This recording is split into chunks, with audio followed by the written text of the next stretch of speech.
warriors of the ultimate fight. Get in the ring for the ultimate flight. I say we warriors of the ultimate fight. Get in the ring for the ultimate flight. I say we warriors of the ultimate fight. Get in the ring for the ultimate flight. I say we warriors of the ultimate fight. Get in the ring for the ultimate flight. Warriors.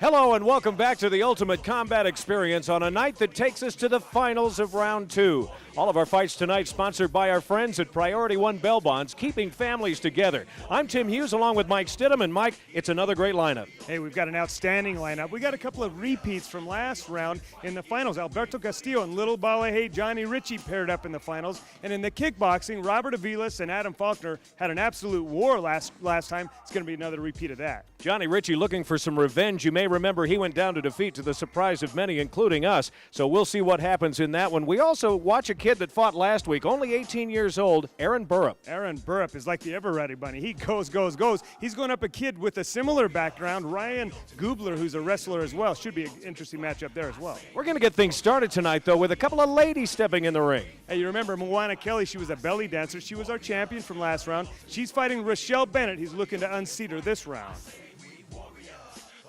You at home, I think you're really going to like this. It's a great way to start our Ultimate Combat Experience tonight, and Mike, you and I both agree this is something that's good for the sport anytime the ladies get inside the ropes. Well, the women are a lot more fun to watch to me. They're more fun to have around the gym as well. And of course, speaking of fun to watch, Moana gives you a little dance there to get things started. Moana Kelly, who we have seen fight before, is the first one up into the ring, and her opponent tonight, Rachelle Bennett.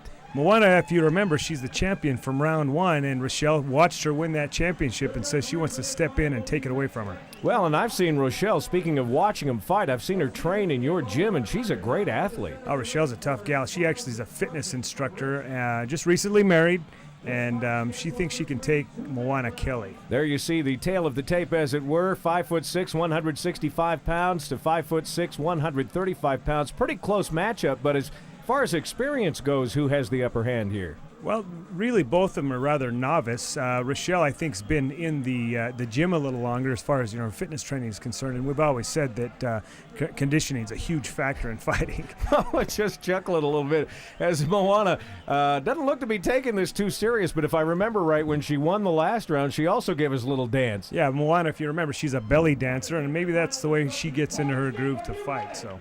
All right, and there's Rich Layton ready to go here, and we're about ready to get underway. This one's scheduled for 3 2-minute rounds, and this ought to be fun to watch. As we said, we don't get much of a chance to see the ladies inside the ropes, but Rich just checking with the timekeeper, and we'll see what happens here. The crowd really, though, I think, in great anticipation of this. Everybody loves a good cat fight, as they call it. Actually, you'll notice we don't have a lightweight division fight because Amber George, the reigning champion, we've tried to get her a matchup, and we can't get any takers.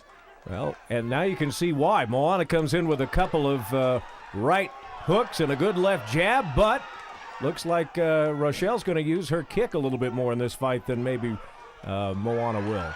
Moana is pushing the issue here. She's forcing the action. She's actually got about a 30-pound weight advantage, which is pretty considerable in kickboxing, but she's using it here to her advantage. I can't tell if she's smiling or if it's just that mouth guard that's got her. She looks like she's having a good time. I think Moana really likes this stuff.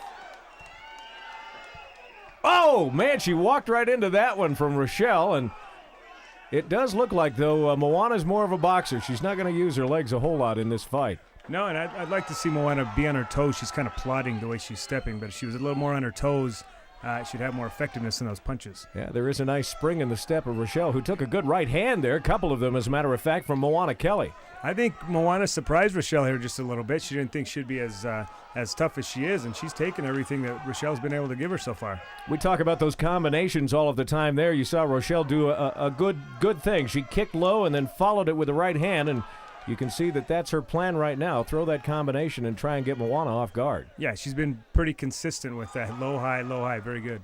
Got in with the right hand there as well. Yeah, Moana's not really punching. She's more pushing. She gets her hand out there, and then she just walks forward into Rachelle. And Yeah, I'd like to see her snap that stuff out a little more. Missed with the right hand that time. It seems like she telegraphs her stuff a little bit, too. She pulls it back before she lets it go, and you can see Rachelle the difference. She snaps it out. Rachelle waiting and looking for opportunities, throws a little back fist that just misses. That's the second time she's thrown that, and neither time has she really set it up properly. She needs to throw a nice jab and then step into it. She'll have more effectiveness with it. You can tell she'd like to do something to impress this crowd, and there's the end of the first round. But at least you have to say Moana Kelly is forcing the issue here, even if she's not giving you what you'd like to see in punches and kicks. She is. She's demonstrating good ring generalship in that she's kind of forcing where the fight's going to go. But Rachelle's been much more accurate, and she's landed quite a few more punches. Speaking of landing some, Moana starts this second round by landing a right and a left hand, but doesn't look like it's hurting Rachelle all that much.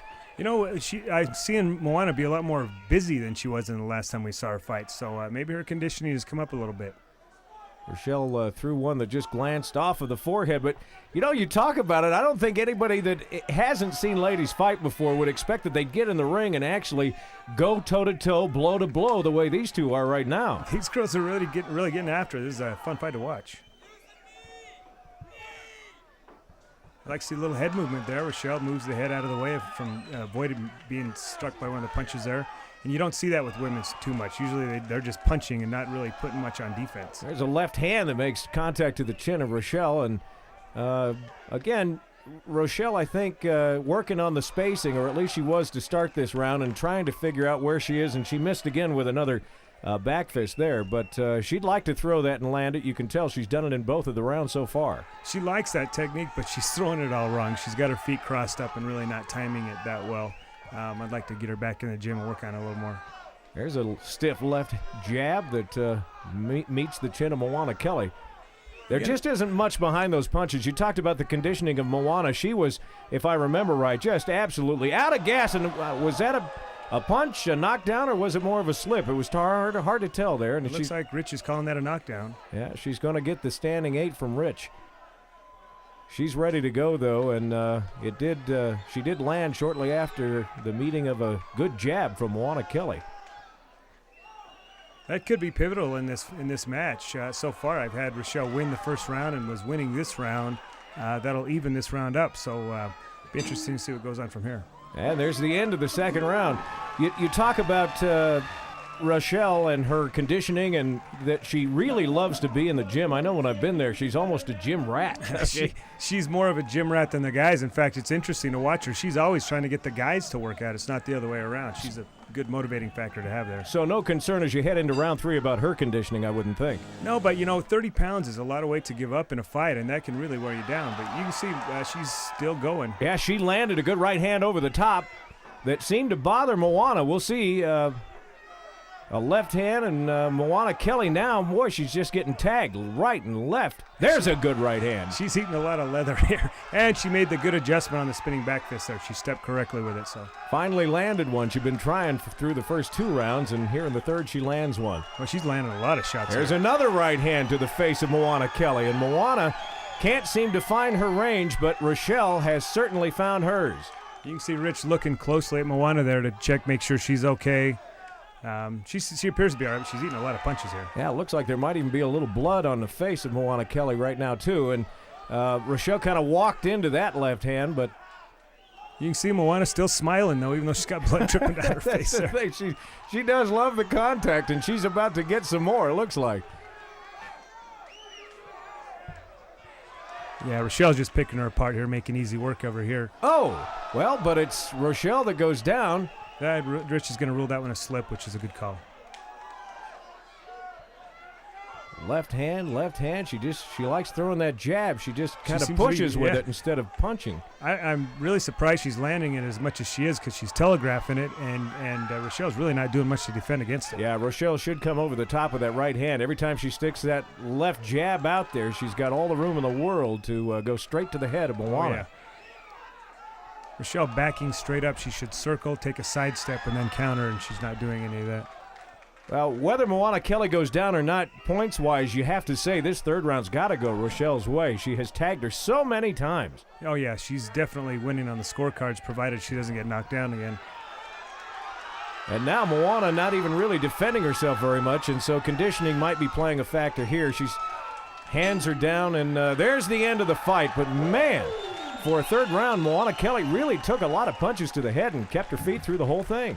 Well, Rachelle gritted that one out. I don't know if it was the prettiest fight and probably more of a difficult fight than she expected, but she did win the fight.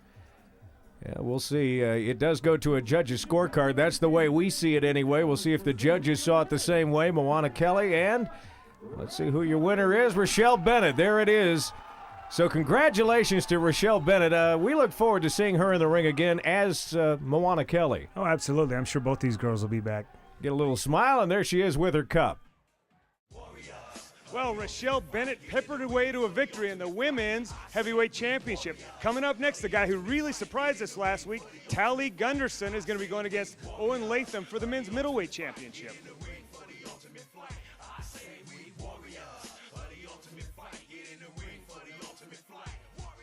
Ultimate Combat is looking for kickboxers, boxers, and no-holds-barred fighters who want to fight in the Ultimate Combat experience. Call 755-7843 and find out how you can test yourself in the best fighting show in town. Let's see what you've got. And don't miss the Ultimate Combat experience Saturdays at 8 at Club Access in Salt Lake, a private club for members only. If you want to fight, see the show live, or order Ultimate Combat tapes, DVDs, or merchandise, be part of the experience. Call now, area code 801-755-7843. Bring it on.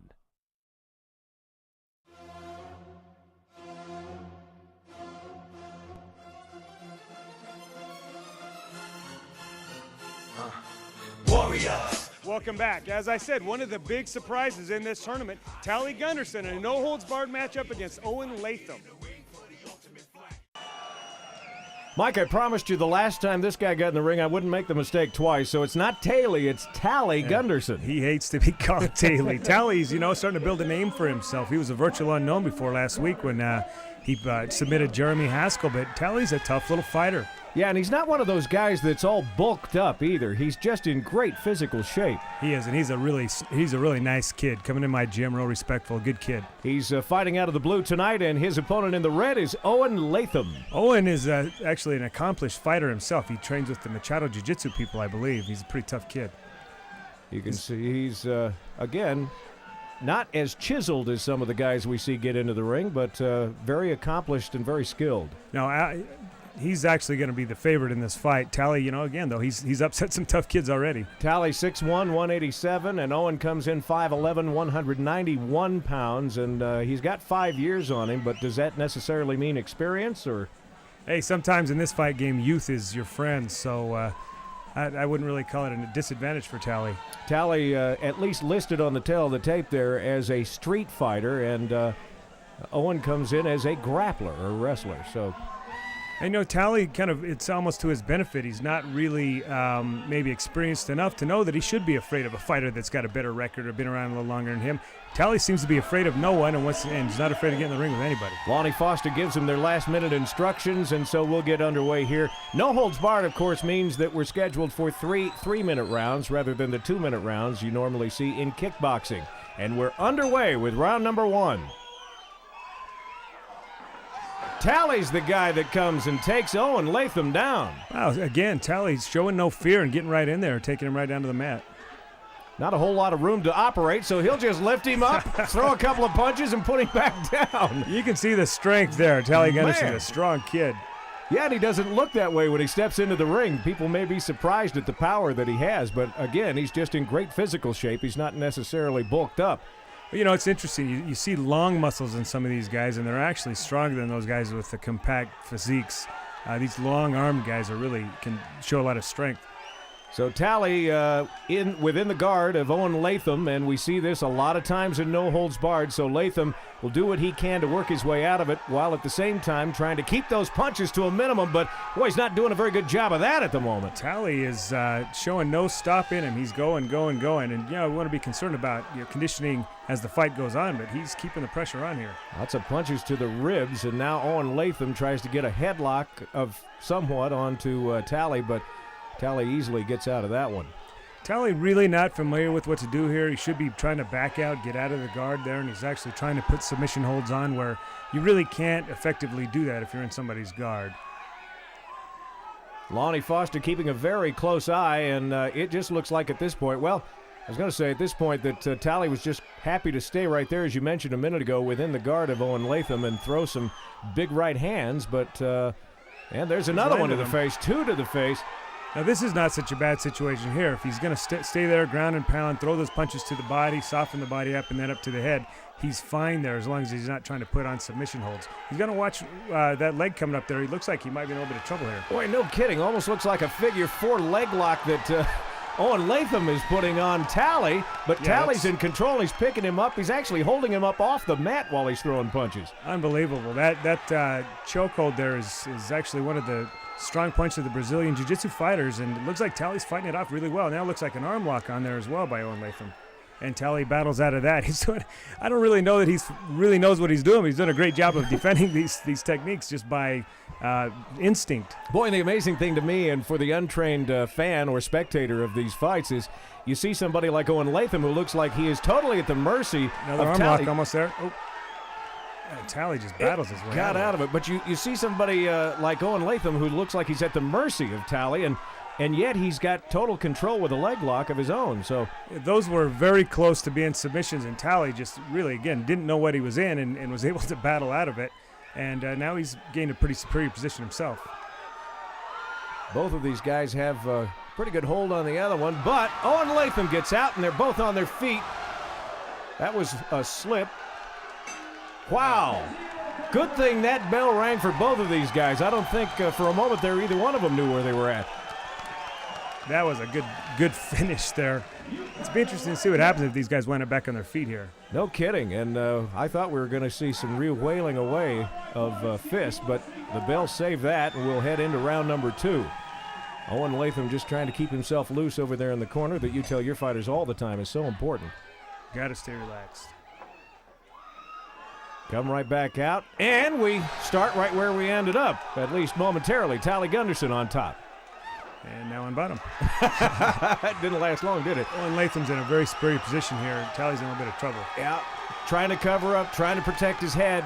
Rolls out. Owen's putting an arm lock on here. Oh, yeah, that is the arm lock you were so worried about in the first round for Tailey's sake. And he's got it on tight there. And Tailey looks like he might be able to spin.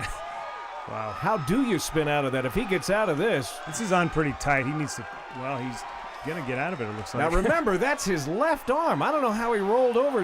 Unbelievable. How did he get out of that? That was about as tight arm lock as we've seen, and Tailey somehow powered his way out of that. Well, it's have to be double jointed or have your shoulder go out of whack there to make that happen, but he found a way. Unbelievable.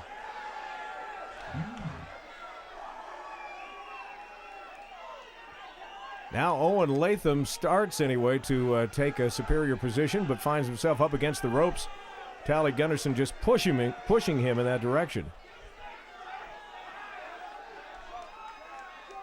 I've been really, really impressed with Tailey Gunderson, the way he's worked here. Again, he's not really that knowledgeable, and really he's been in a lot of trouble in certain situations, but he's battled his way out. Kid's got a lot of heart. Good shot of Owen there, some blood above his right eye.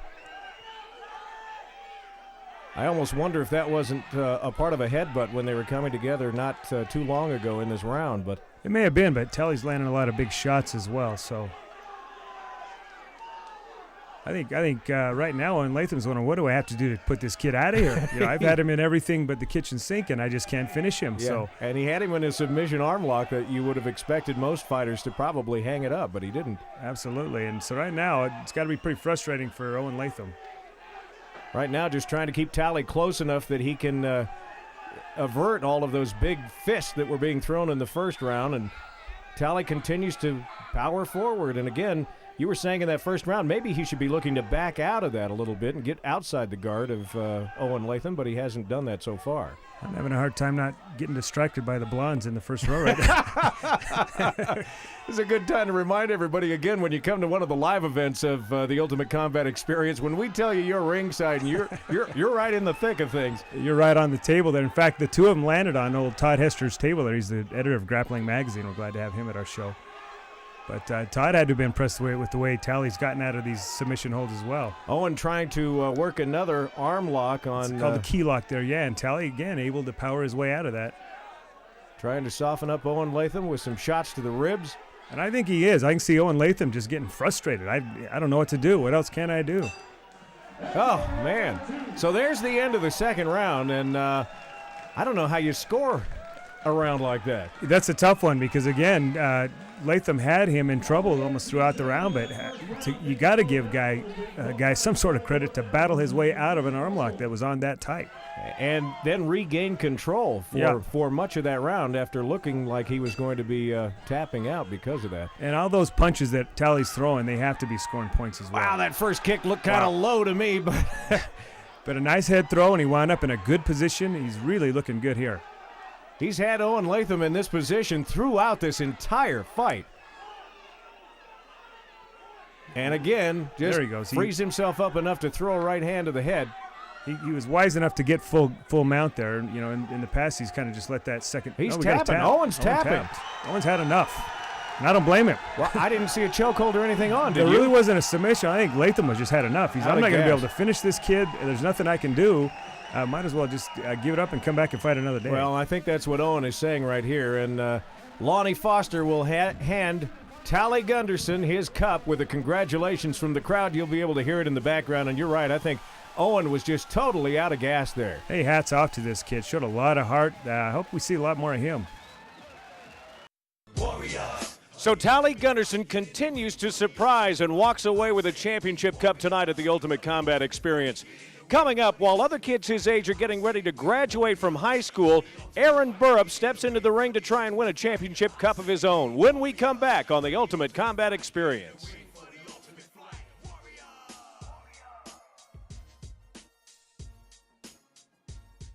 Ultimate Combat is looking for kickboxers, boxers, and no-holds-barred fighters who want to fight in the Ultimate Combat Experience. Call 755-7843 and find out how you can test yourself in the best fighting show in town. Let's see what you've got. And don't miss the Ultimate Combat Experience Saturdays at 8 at Club Access in Salt Lake, a private club for members only. If you want to fight, see the show live, or order Ultimate Combat tapes, DVDs, or merchandise, be part of the experience. Call now, area code 801-755-7843. Bring it on.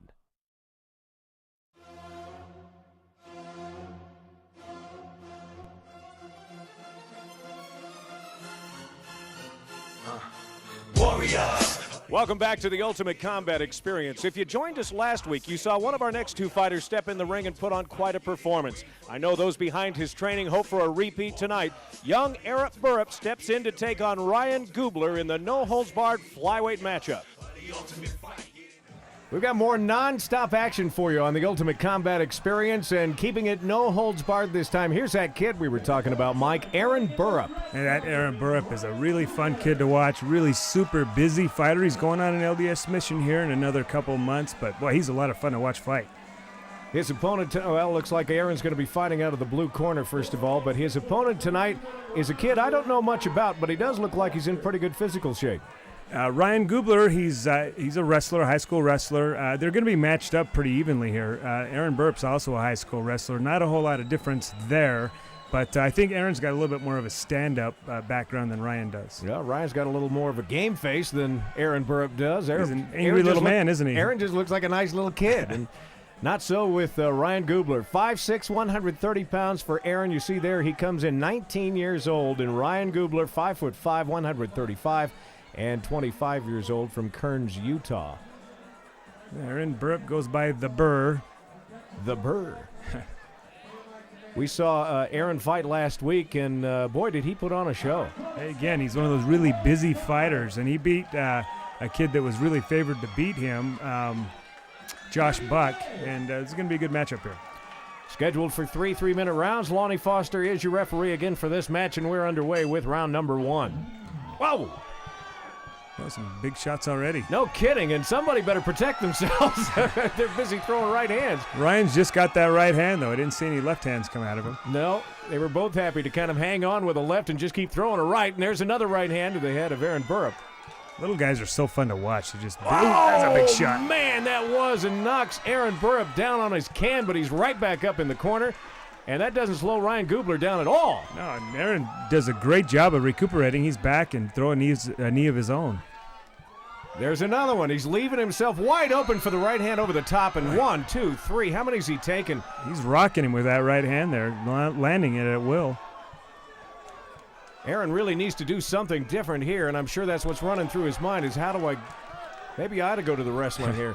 Yeah, we said that Aaron was going to be a better stand-up fighter. It seems like Ryan comes out throwing the bigger punches. Well, as long as your opponent's going to stand there and allow you to get that right hand in and you're not taking much punishment yourself, why not? Just keep throwing it. Aaron's got a bit of a chokehold on here. Again, we see the arm is encircled, which if he didn't have that arm in, he'd probably be choking him out right now. Boy, that knee lifted Ryan clear up off of the ring, however, and that's a bad position to be in. You can eat a lot of knees and take a lot of punishment here if he doesn't get out of there. no kidding. You can see there's 2 or 3 from Aaron Burrup, and he's looking for another opportunity. Wouldn't be surprised to see him throw another one right there.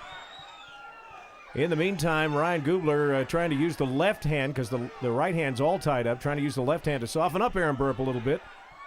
Boy, Aaron's been really effective with those knees, and now Ryan able to get his head out now. Finally popped out and will... took a lot of shots. So you can see he's a little wobbly in the knees there. He took a lot of shots.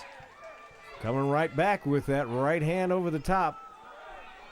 Those knees had a big effect on Ryan Gubler, but Ryan goes right back underneath. I wouldn't really advise that. You've taken all that punishment underneath. Stay up top. Well, if you remember the fight last week, I kept talking about how this kid, Burrup, he just never lands on his back. So you're not going to be too successful, I don't think. And he'll try again, but there you see. Quick reversal by Aaron Burrup. Yeah, Ryan, I really think he was more successful standing on his feet and throwing that 1-2. He was landing it very effectively. No reason to really try to go underneath, but he does so, and now he's in a little bit of trouble.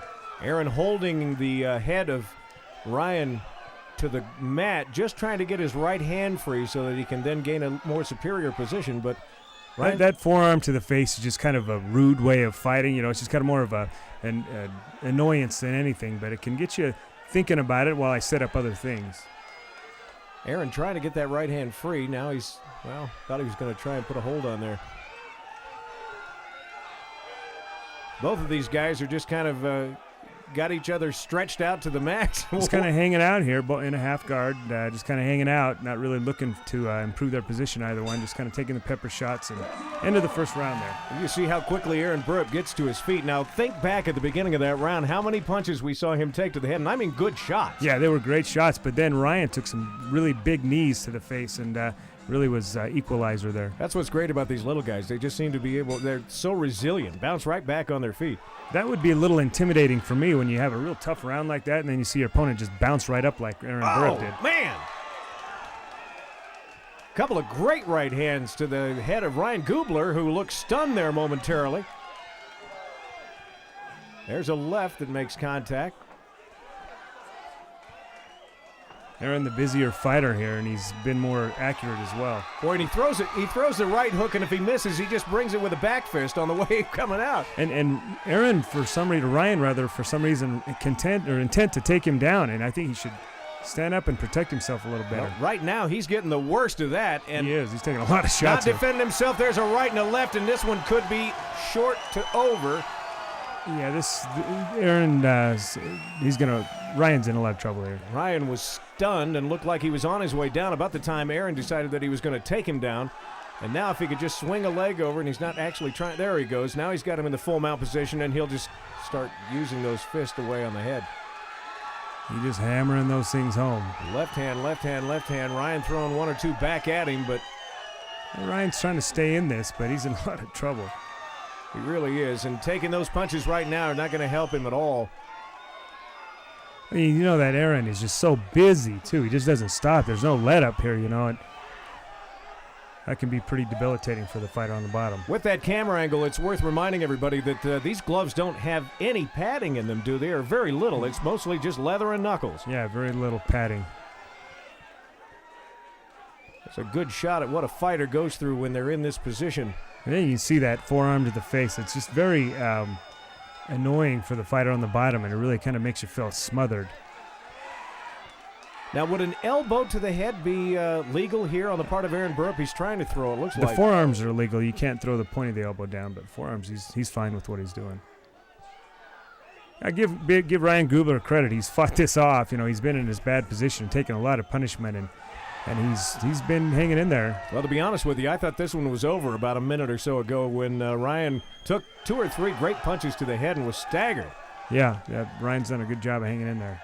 I don't know how much longer he can take this, though. I don't know either, because he's not defending himself at all, and you see Aaron almost afraid to do too much damage on the guy, but we've seen a little ball of hate in situations like this where there is no mercy, and he's just pounding away. Aaron's got an arm lock there if he'd be looking for it. He's content to hammer away there. But here comes Ryan Gubler, rolls himself out, but gives up his back to Aaron Burrup. Now the chokehold's on. We'll see if this is going to be it. Ryan, I wouldn't think, has a whole lot of energy left the way this round has gone for him to fight his way out. And there's the tap. That's a great view for those of you at home when you sometimes from where you're sitting at the live event, you can't really see a guy tap out. You're not sure what the referee's actually looking for. That's exactly how it goes. When one of the fighters does submit, just a little tap on the ring mat. And your winner, Aaron Burrup. So 2 weeks in a row we've seen this little guy. Well, hopefully we'll see him when he gets back from his mission in 2 years. There he is, hoisting the cup. Very happy tonight. Warriors. No big surprise there. Aaron Burrup is one tough kid. Coming up next in a flyweight kickboxing match, we've got Adam Faulkner and Robert Aviles in a repeat from last round's finals.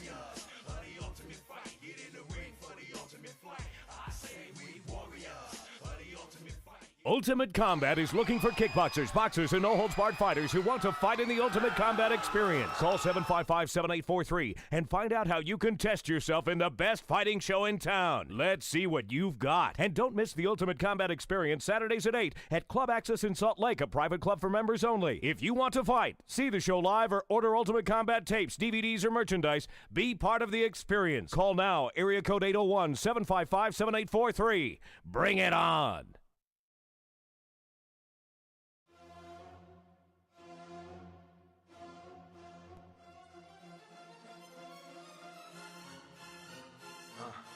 Warriors. Welcome back. Adam Faulkner and Robert Aviles really put on a show last round. It was about as close a fight as we've ever seen in this show. Here's the repeat, Adam Faulkner and Robert Aviles, kickboxing.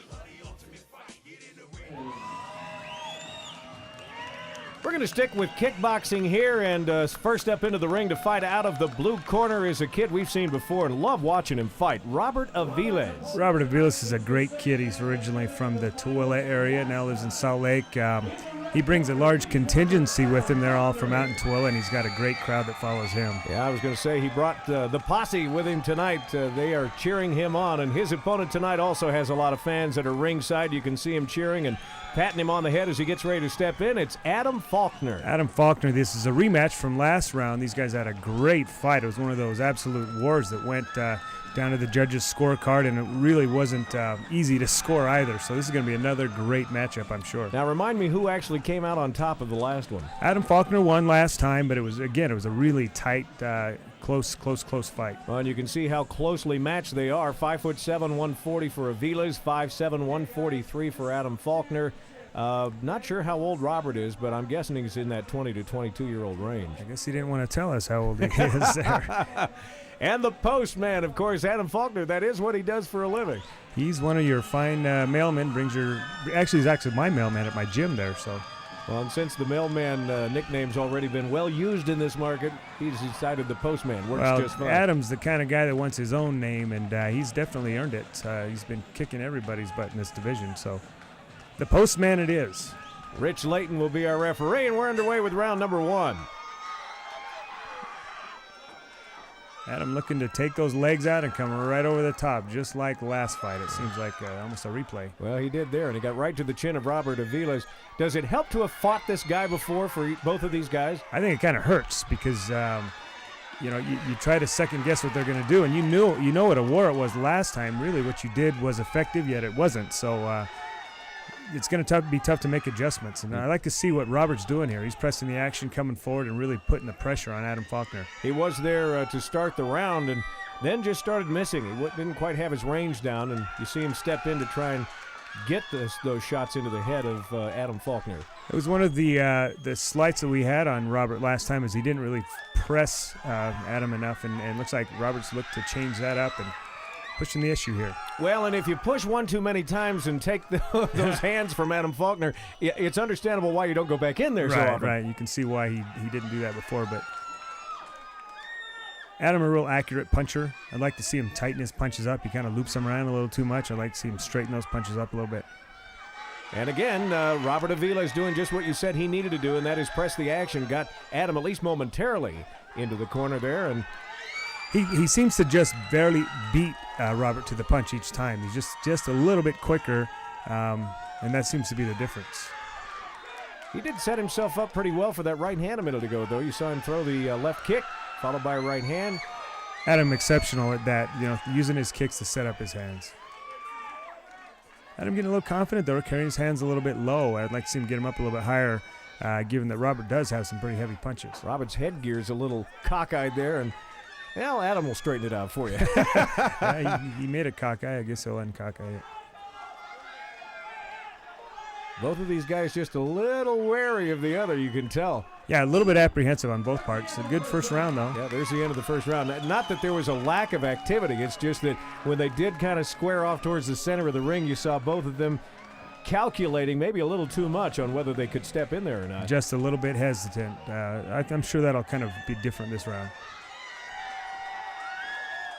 Adam comes back, throwing some kicks, and follows it with a right and a left combination. I've seen that Robert's actually learned how to block those kicks a little bit, taking some heavy punches there, though. He walked into a left jab of Adam Faulkner there that sent him back slightly. Now he takes a right hand to the chin and a left. Adam landing a lot of scoring punches here. Yeah, he is. As I was saying earlier, though, I'm seeing that Robert actually learned how to shin block, which he wasn't doing in the previous fight. Now he's learning how to block those kicks. He's got to work on his defense against the hands a little bit, though. I was trying to remember if he came into the last fight fighting with those shin guards. I don't remember him wearing them. I don't believe he did. I think he's probably learned a little bit from the last fight, and he now knows that he's going to use those at least as a blocking mechanism. Stepped in, took another right hand from Adam up against the ropes, but back out in the center, and we know Adam likes to throw those little spinning kicks. And we've talked about Adam. He needs to set those up a little bit better than he did just there. Hey, Robert with a nice combination there. Yep, and caught Adam with his hands down. He landed two more. I can see what you mean about Adam, though, winding up those punches instead of just snapping them out there. You can almost see him coming. He shoots them from his hip as well. He needs to get them up on his chin, and that'll eliminate about 6-8 inches of distance that he would have to throw it from, make it that much quicker. Both of these guys start to throw kicks and then pull back. They find that they're just a little too far out of range, and there it is again from Robert Aviles. Robert Aviles is not a real skilled kicker, but you see he's actually throwing a few of them this fight more than he did last time, and it's something that he said to me he really wants to work on. So I'd look to see him pick up on that a little bit. I'm a little surprised at Adam. We usually see him with more energy than that, and he looks over at Rich, who gives a warning to Robert Aviles for a low kick, but normally there's more action, more nonstop push out of Adam. I think, again, Robert's kind of pushing him back a little bit, and Robert's a lot busier than he was last time, so Adam a little bit reserved. There's the end of round number 2, and again, that one will be interesting to see how the judges score it, should we have to go that way. Third and final round scheduled for 2 more minutes. They touch gloves, and we're ready to go. I would think this is another one of those situations, though, Mike, where somebody's really got to step up here. Yeah, we spoke about last fight being a really nip-and-tuck fight that was really close, and this is no different. It really depends on what the judges like to see. I think Adam's been a little bit more accurate with his punches, but not to the point where you have a decisive victory here. Adam looking to get in one of those leg and hook combinations, and happy to land a couple there to Robert Aviles. None of them having much impact, I don't think, other than getting him points on the judges' scorecard. And a warning of not to hold there for Aviles from Rich. There's a left hand that makes good contact. Adam's a little bit tired here, more than we've seen him in the past. He has lost that spring in his step, and Aviles holds on to the leg that actually leads to Adam stumbling back into the rope, so he's going to get a warning for that too. Somebody's got to pick it up here in the third round, though, as we talked about. I don't really see anybody with a real decisive edge right now. Well, there's that combination we wanted to see. Give him a minute. Now we'll see what happens. Toe-to-toe, throwing that right hook, left jab, left, right. Both of them landing, scoring punches. And Robert Aviles doing a good job knowing he has to do something here in the third round, and he's doing it. Well, I like both these kids, but it's really neat to see Robert, the improvement that he's made over the first time. This is a good fight. I was going to say, from a training standpoint, you love to see the adjustments that he's made, including coming in here with the shin guards, knowing that he didn't do a good job of blocking those kicks the last time. Absolutely, and Robert, boy, he's just made a lot of improvements. His boxing's gotten better. He's starting to learn how to block kicks. He's learning how to throw kicks.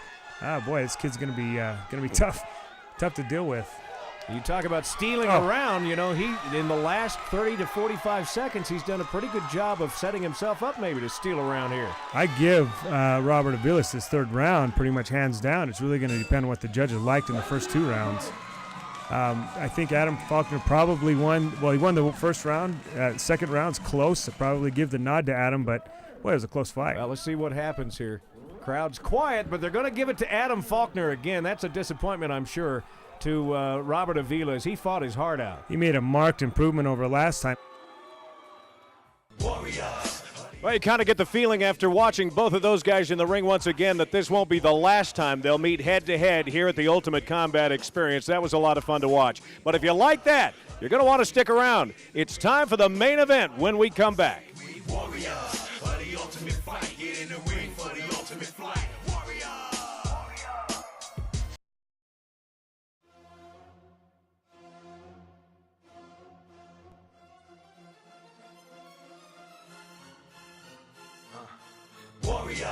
Welcome back to the Ultimate Combat Experience. It's all been leading up to this, our main event tonight. And Mike, the build-up to this really started in the last round. You know, we didn't really know what to expect from Alberto Castillo last round. Now we've seen him, and this kid's tough. It'll be interesting to see what kind of adjustments Johnny Riche makes to prepare for him this time. You may remember, as we said, last time it was an unbelievable upset as Johnny Riche went down to defeat. It's revenge time. Let's see what happens. Well, how does that old saying go about deja vu all over again? But at the risk of repeating ourselves, you're going to like this fight. It's our main event tonight, and a couple of guys that have met before. No love lost between our first opponent, Alberto Castillo. He's affectionately known as Beto, and if you had a deja vu, this is a good one. If you remember, the finals of the last round, that was an outstanding fight between Alberto and the little ball of hay. And one that could be considered a major upset, and you know that Johnny Riche hasn't forgotten that, and I think he was a little embarrassed in front of all of his cheering fans that he didn't pull the last one out. Well, Johnny's gone back to the drawing board and made some adjustments. He feels like he knows what he needs to do to win it this time. Well, you wouldn't be able to tell that it's any different Johnny Riche. Here comes the same pre-fight routine. Couple of jumps, get the 6 shooters out. Should be a little throat slash here. Where is it? My favorite part of Johnny coming into the ring is that Giovanni Maio, his guy that leads him into the ring. He's high energy, boy. 5'10", 153 pounds for Alberto Castillo. Much more powerful than he looks, believe me. And 5'7", 154 pounds, pretty evenly matched. Both come in 24 years old. That 3 inches of reach really had a difference in the first fight, where Alberto was able to stand back and just pepper Johnny with some big punches. And we'll see if Johnny's able to close the gap this time. Well, if you didn't see the fight the last time, our one criticism of Johnny was that he didn't really fight his game. He was fighting more Alberto style. Well, that and Johnny's conditioning was suspect. He'd never had to go beyond 30, 40 seconds in a fight. He was just destroying the competition until finally he came up against a kid that was just tough. So it'll be interesting to see if Johnny's able to go 3 rounds with Alberto. Johnny usually comes out with a flurry, and Alberto not afraid to stand in there and take some while he throws him. Let's see what happens here. Johnny wisely taking Alberto down this time. There's the change. There's the change, and you know he had talked about it before this fight ever started, how he was going to go about it differently. So he immediately gets Alberto Castillo down on the mat. Johnny throwing a little headbutt there. That's illegal. I'd like to see Lonnie step in and stop that. I think the corner of Alberto Castillo was telling the referee exactly that, and Johnny shook his head, recognizing that he shouldn't be doing that, but looking for any advantage he might be able to get here, trying to free the right hand so he can punch. If you remember, Johnny didn't want to go down to the ground with Alberto before because Alberto's a skilled submission fighter. Oh, Johnny, big knee right there. That was really sent Alberto Castillo into the ropes.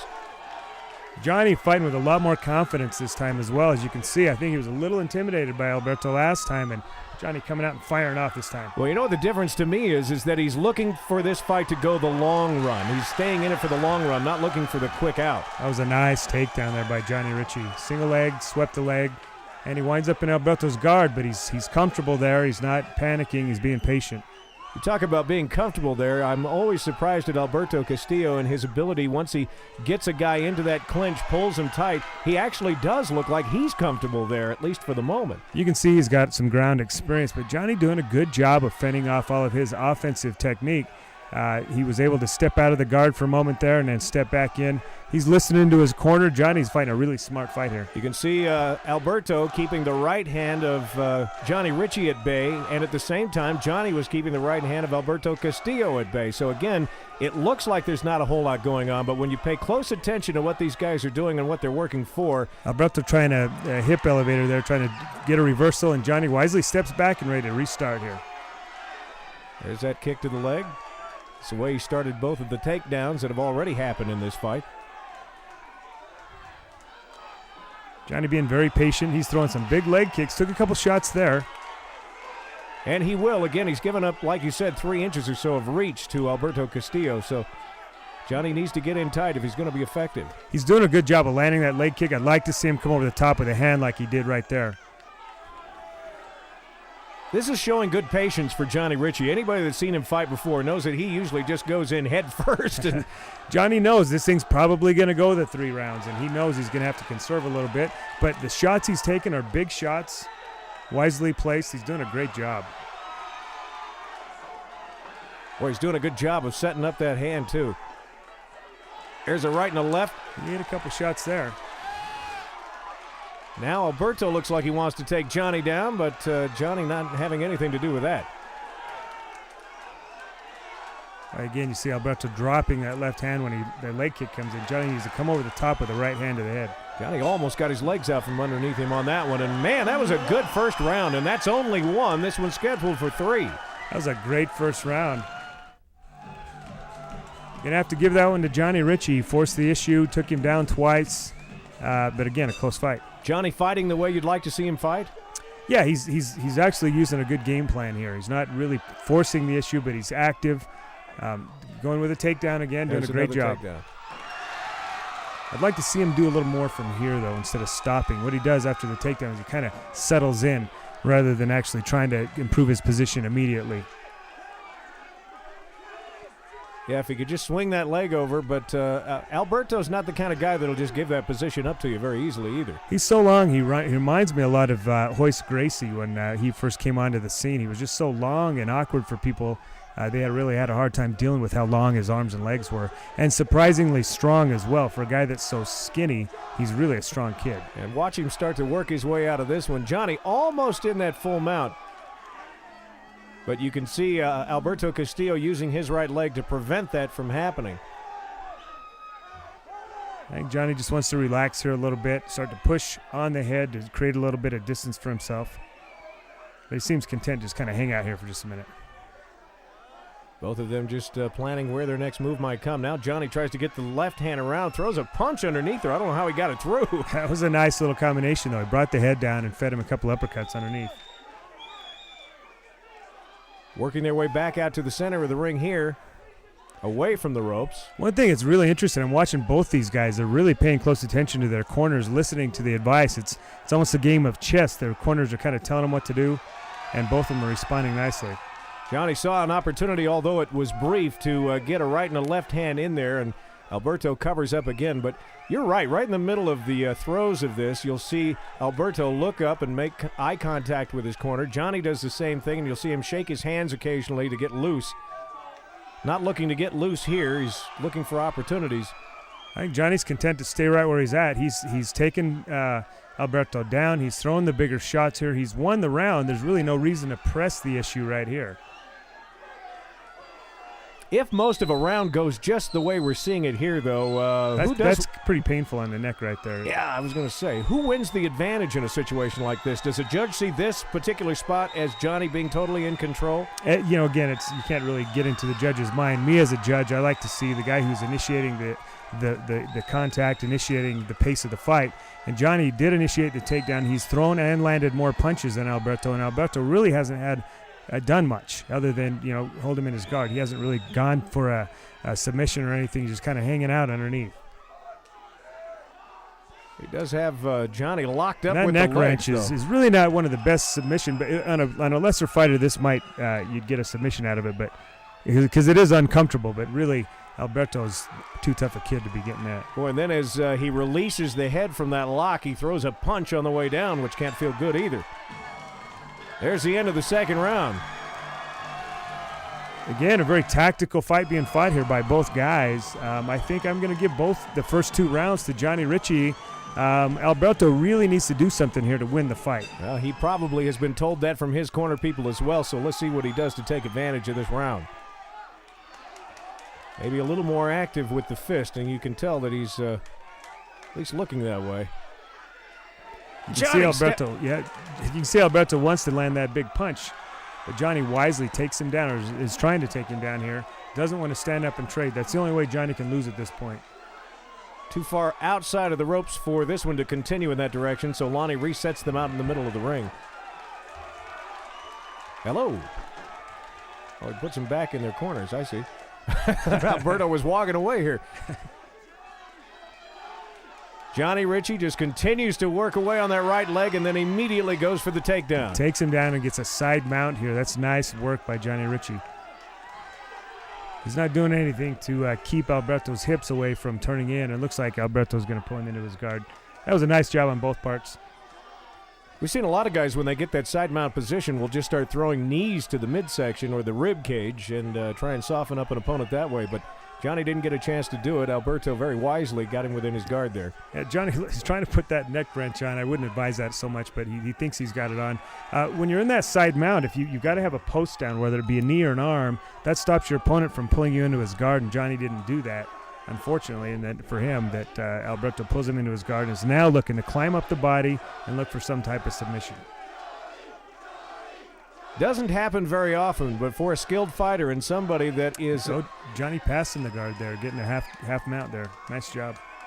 For somebody that is as wiry as Alberto Castillo is, we have seen it where a guy will actually get a submission hold on from this position by working their way up the body. Yeah, because he's so flexible, he can get up there and do that. But from this side or this half guard position, it's tough to get anything. And Johnny's punishing him there with that left hand. If he could zero in with that left hand, he missed on a few of those throws. But, boy, if he could zero in with a couple of those punches, yeah, he might be able to do some damage here.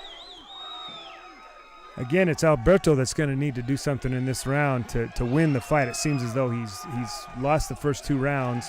And Johnny, he can just kind of hang out here and stall out a victory, whereas Alberto's got to do something to win over the judges. I was about to say, short of a submission hold, Alberto may be in a whole lot of trouble here as far as pulling out a victory. Yeah, he's going to have to do something. He's going to at least have to get up and land some shots of some sort. And it looks like he's trying to. Johnny's just laying on top of him, keeping the pressure on, making it difficult for him to do that. Every once in a while, Johnny will pull back and throw a fist and then quickly get back down so that he doesn't make himself open for a punch from Alberto. There's another right hand. But Alberto sneaking up the body again. Johnny wants to watch for that. Making it easy for Alberto to get direction from his corner. They're right there in the blue corner. But not a whole lot you can tell him from here. He's just got to have to create something because there's not a whole lot you can do from there. There's the end of the fight. But Johnny Riche's got his payback there. Well, and I do agree with you, Mike, that he looks like he's in a whole lot better shape than he was the last time these two met. But let's see how the judges see it. No doubt about it, your winner is the little ball of hate, Johnny Riche. A new and improved little ball of hate. Great fight. There he is with the cup. Congratulations, and give me that face. Welcome back, and as we get ready to wrap things up here tonight, Mike, it's hard for me to believe we've been through 2 rounds of the Ultimate Combat Experience already, but the skill level of our fighters just keeps going up. Tim, we are bringing out the best that Utah has to offer. Round 3 promises to be even better than round 2.